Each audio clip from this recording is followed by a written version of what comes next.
Reese burst through the workshop door, copper hair sticking up in 12 different directions, hazel eyes gleaming with that particular sparkle that meant another wild idea was brewing. A streak of purple marker decorated one cheek, from sketching blueprints naturally, and the oversized lab coat dragged behind like a cape. This is it. This is the one that's going to work. The declaration echoed off the garage wall, sending a family of dust bunnies scurrying for cover. The workshop was a spectacular mess of half-finished projects. A robot arm dangled from the ceiling, occasionally twitching to life and waving hello. Towers of empty cardboard tubes leaned precariously against shelves stuffed with gears, springs, and mysterious electronic bits that beeped at random intervals. In the corner, last week's attempt at self-tying shoelaces had somehow tied themselves to a chair leg. What's going to work? Maya peered around a stack of science magazines, her dark braids swinging as she hopped down from her favorite reading spot.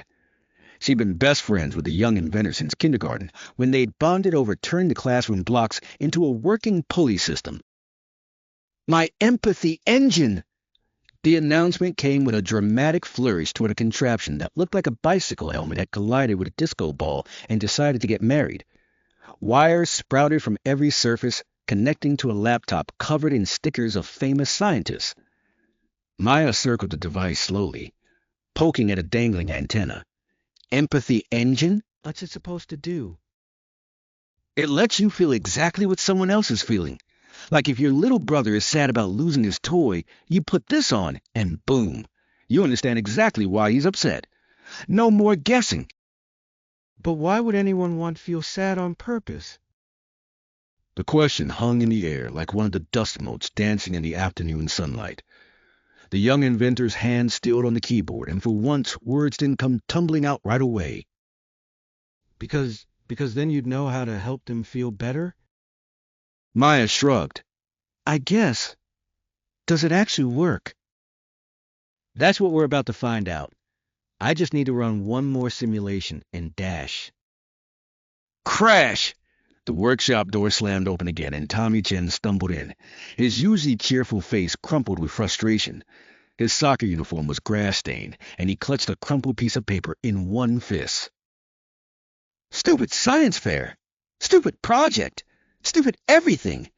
He kicked at a cardboard box, which turned out to be another invention, the automatic sock sorter, and suddenly the air filled with flying footwear. Maya dodged a particularly energetic Argyle. Tommy, what happened? My volcano won't work. I followed all the instructions, mixed everything perfectly, and it just sits there like a stupid mountain of paper mache. He slumped onto a paint-splattered stool. The science fair is tomorrow, and everyone else has these amazing projects that actually do something. Marcus built a working wind turbine. Lily grew crystals that glow in the dark. And all I have is a brown lump that won't even fizz.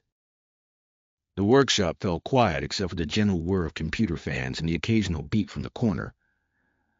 Tommy's shoulders shook slightly, though he tried to hide it by examining his shoelaces with intense concentration. Want to try something? The empathy engine gleamed under the fluorescent lights, its disco ball surface casting rainbow spots across the walls. Tommy looked up, wiping his nose with his sleeve.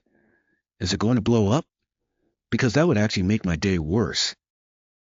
No explosions, I promise. It just helps people understand each other better. Maya helped position the helmet on Tommy's head while the inventor typed commands into the laptop. Okay, Tommy, think about how you're feeling right now. Really concentrate on it. The helmet hummed to life, lights blinking in sequence. On the computer screen, waves of color began to flow, deep blues and purples, swirling with flashes of angry red. Now, Maya, you put on the receiver.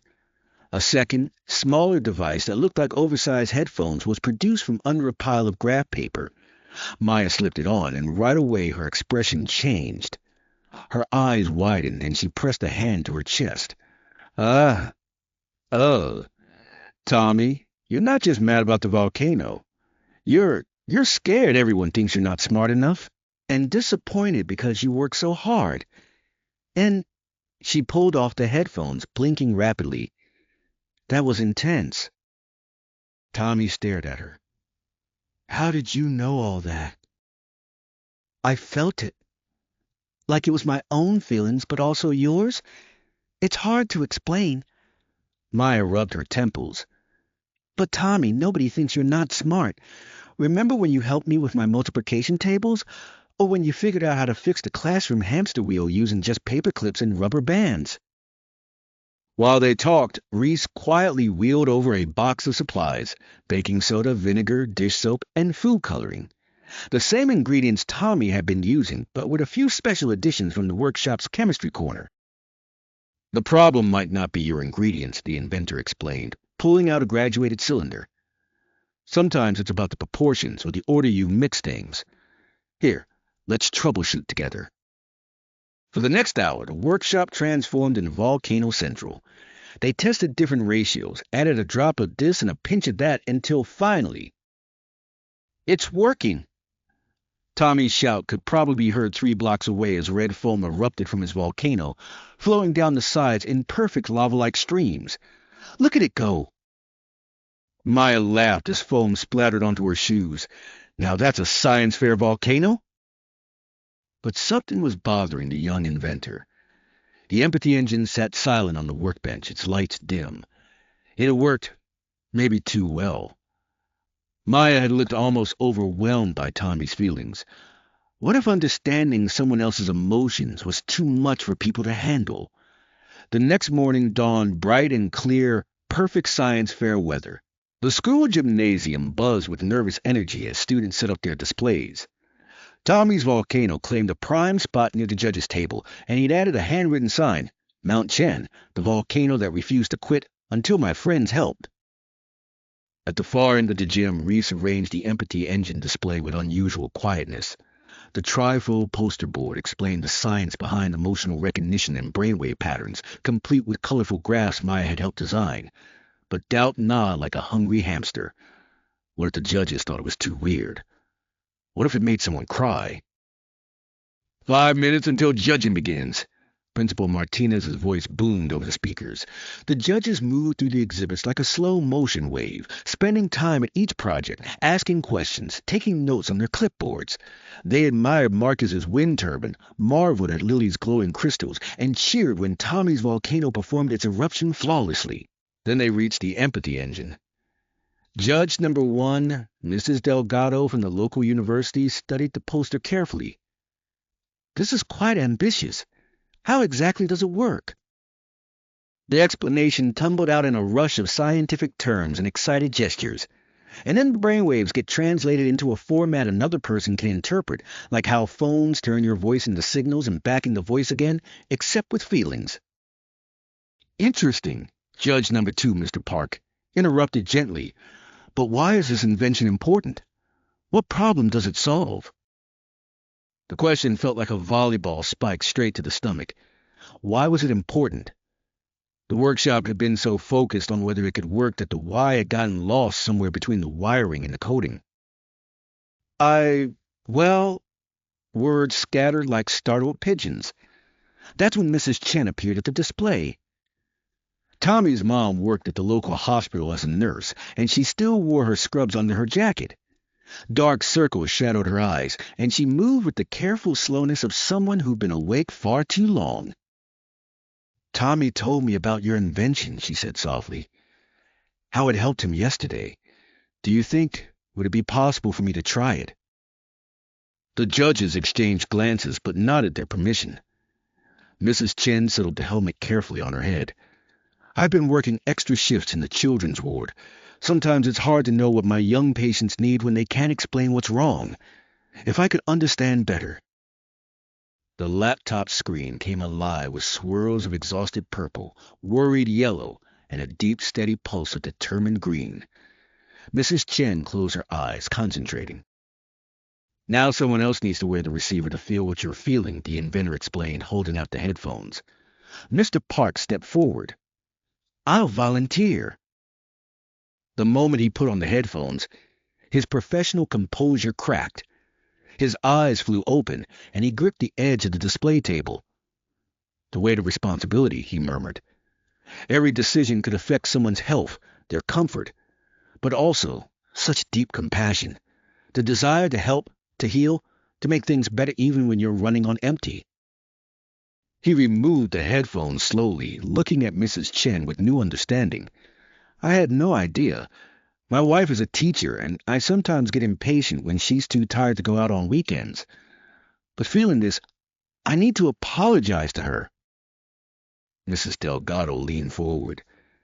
Could this device help doctors understand their patients better? Or teachers understand struggling students? Or kids understand their parents, Tommy added, appearing at his mom's side. He slipped his hand into hers. Mom, I didn't know you were that tired. I'm sorry I complained about having sandwiches for dinner again last night. Mrs. Chen pulled him into a hug, and several people around the display suddenly needed to examine the ceiling tiles or check their phones for very important messages. Reese's voice came out smaller than usual. I built it because sometimes I don't understand why people feel certain ways. Like when my sister cries over a broken toy that she hasn't played with in months, or when Dad gets quiet after reading the news. I thought if I could feel what they feel, I could help better. That, said Judge number 3, who had been silent until now, is the most important scientific motivation I've heard all day. Science isn't just about making things work. It's about making life better for people. The judges moved on to the next display, but a small crowd had gathered around the empathy engine. Parents wanted to understand their children better. Kids wanted to know why their siblings acted so annoying sometimes. Even Principal Martinez tried it on, wanting to understand why the cafeteria staff got so frustrated when students mixed all the lunch options into creative combinations. Each person who tried the device walked away looking thoughtful. Some had tears in their eyes. Others right away sought out someone to hug or apologize to.